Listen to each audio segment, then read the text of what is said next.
Ang aklat ng propetang si Isaias. Nabuhay si Isaias sa Jerusalem sa huling ikalawang bahagi ng kaharian ng Israel at nagsalita siya para sa Diyos sa mga pinuno ng Jerusalem at Juda. Ipinahayag niya, una sa lahat, ang mensahe ng paghatol ng Diyos.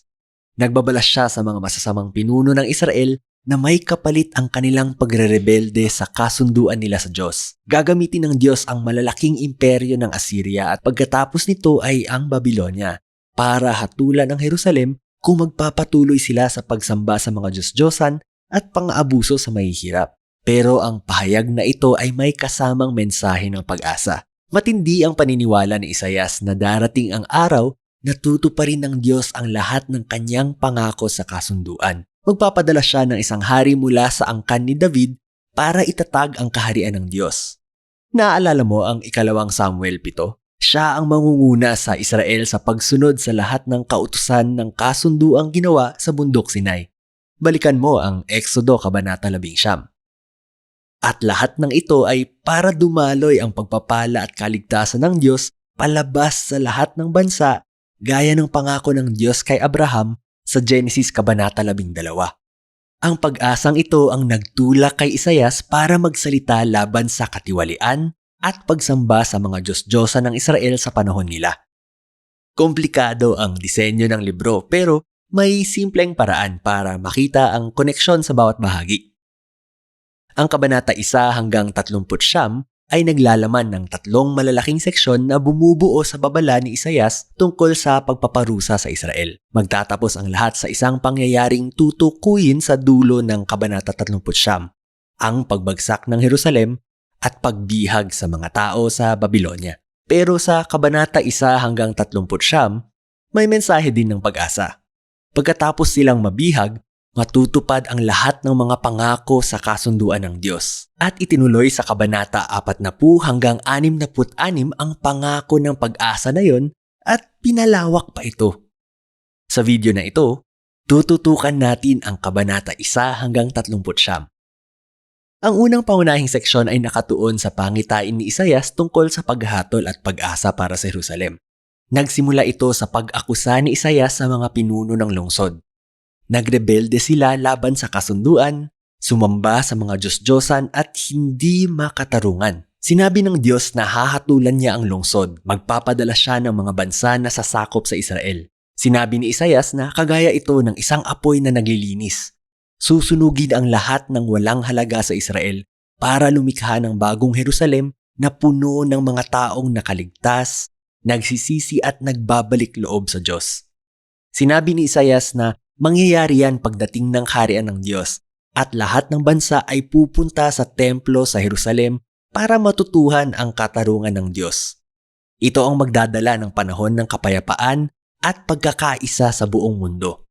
Ito ngayon ang magiging pangunahing daloy ng kwento sa lumang Jerusalem.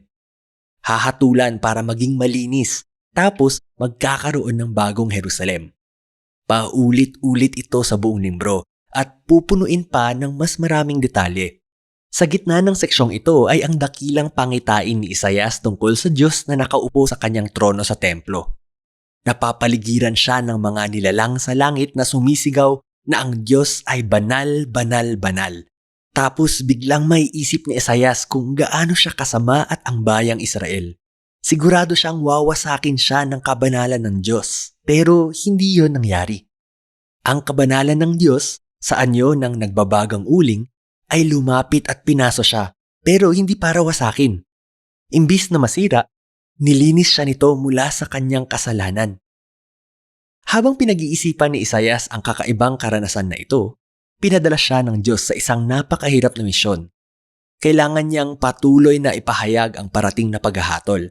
Pero dahil umabot na ang Israel sa puntong hindi na maibabalik, kabaliktaran ang epekto ng kanyang mga babala. Hindi makikinig ang mga tao. Pero dapat magtiwala si Isaias sa plano ng Diyos.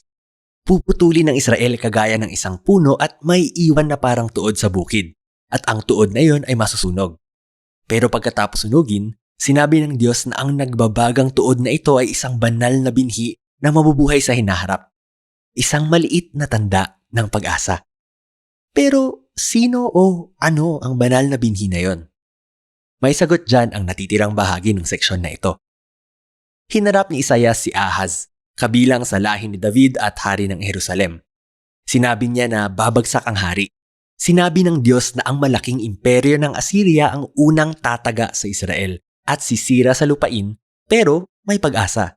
Dahil sa pangako ng Diyos kay David, pagkatapos ng pagkawasak na ito, magpapadala siya ng bagong hari na tatawaging Emmanuel. Ang ibig sabihin ay, kasama natin ang Diyos at palalayain ng kaharian ni Emmanuel ang bayan ng Diyos mula sa marahas at mapang-aping mga imperyo. Inilarawan ni Isaias ang parating na hari na parang maliit na sanga na uusbong mula sa naiwang tuod ng pamilya ni David. Ang hari na ito ang banal na binhi mula sa Kabanata 6 at bibigyan ng kapangyarihan ng Espiritu ng Diyos ang hari para mamuno sa bagong Jerusalem at magpatupad ng katarungan para sa mahihirap. At lahat ng mga bansa ay lalapit sa Mesiyas na hari na ito para maging gabay nila. Babaguhin ng kanyang paghahari ang lahat ng nilikha at magdadala ng kapayapaan. Ngayon, natapos mo ang Kabanata 1 hanggang 12 at alam mo na ang mensahe ng paghatol at pag-asa ni Isaias. Pero, kailan mangyayari ang lahat ng ito? Nakita ni Isaias ang isa pang imperyo na umaangat pagkatapos ng Assyria. Ito ay ang Babylonia. Sasakupin nito ang Jerusalem at talagang magtatagumpay na wasakin ito. Dadalhin tayo nito sa susunod na mga seksyon ng libro. Una, may malaking koleksyon ng mga tula na tumatalakay sa hatol at pag-asa ng Diyos para sa mga bansa. Nalaman natin, una sa lahat, ang pagbagsak ng Babylonia at ng mga bayan sa paligid ng Israel. Nakita ni Isaias na papalitan ng imperyo ng Babylonia ang malawak na kapangyarihan ng Assyria. Isa itong bansang mas mapanira at mayabang. Ipinahayag ng mga hari ng Babylonia na mas mataas sila kaysa sa lahat ng ibang Diyos. Kaya nangako ang Diyos na ibabagsak sila. At hindi lang ang Babylonia. Inilista ni Isaias ang mga kapitbahay ng Israel at inakusahan silang lahat sa parehong uri ng pagmamataas at kawalan ng katarungan at pinahayag niya na talagang wawasakin sila. Pero tandaan, para kay Isaias, ang paghuhukom ng Diyos ay hindi ang pinakahuling salita sa Israel o sa mga bansa. Ito ang magdadala sa atin sa susunod na seksyon na may serye ng mga tula tungkol sa dalawang lungsod. May matayog na lungsod na itinaas ang sarili ng higit sa Diyos at naging sobrang sama at hindi makatarungan. Ang lungsod na ito ay simbolo ng mga taong nagre-rebelde. Inilarawan ito gamit ang mga salita mula sa naunang paglalarawan ni Isaias sa Jerusalem, sa Assyria at Babylonia. Pinagsama-sama ang lahat ng ito. Ang lungsod na ito ay itinakdang mawasak at isang araw ay papalitan ng bagong Jerusalem, kung saan ang Diyos ay naghahari sa niligtas na mga tao mula sa lahat ng bansa, wala ng kamatayan at pagdurusa. Ang mga kabanatang ito ang pinakapunto ng seksyon na ito. Ipinapakita dito na ang mensahe ni Isaias ay tumutukoy sa panahon na mas malayo pa kaysa sa kanya. Ito ang mensahe para sa lahat na naghihintay na hatulan ng Diyos ang mga marahas, mapang-api na kaharian, at para itatag ang kaharian niya na may katarungan, kapayapaan at pagmamahal na gumagamot sa mga sugat at sakit. Ibabalik ng susunod na seksyon ang focus sa pag-angat at pagbagsak ng Jerusalem. Una ay makikita natin ang grupo ng mga tula kung saan inaakusahan ni Isaias ang mga pinuno ng Jerusalem dahil nakipagkasundo sila sa Ehipto para sa proteksyon ng militar laban sa Assyria. Alam niyang masama ang balik nito sa kanila at sinabi ni Isaias na pagtitiwala lang sa Diyos at pagsisisi ang magliligtas sa Israel. Ilalarawan ito sa susunod na kwento tungkol sa pag-angat ni Hezekiah, hari ng Jerusalem. Tulad ng sinabi ni Isaias, dumating ang mga hukbo ng Assyria at sinubukang salakayin ng lungsod. Kaya nagpakubaba si Hezekiah sa harap ng Diyos at nanalangin siya para iligtas sila ng Diyos. At himalang naligtas ang lungsod sa isang gabi lang. Pero ang pag-angat ni Hezekiah ay sinundan kaagad ng kanyang pagbagsak. Nagpapasok siya ng isang grupo mula sa Babylonia at pinagmalaki niya ang loob ng Jerusalem, ang kayamanan, ang templo at mga palasyo. Malinaw na sinusubukan niyang bumuo ng isa pang alyansa sa politika para proteksyonan siya. Nabalitaan ni Isaias ang tungkol dito kaya pinagsabihan niya si Hezekiah sa kanyang kalokohan. Sinabi niya na tatraidorin siya balang araw ng alyansang ito at babalik bilang kaaway para sakupin ng Jerusalem. At alam natin mula sa ikalawang mga hari, kabanata 24 at 25, na tama si Isaias.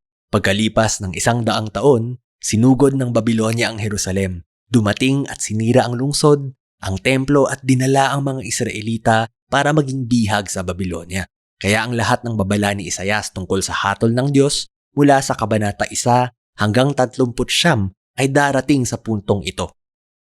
Pinakita na isa siyang tunay na propeta dahil nangyari ang lahat gaya ng sinabi niya.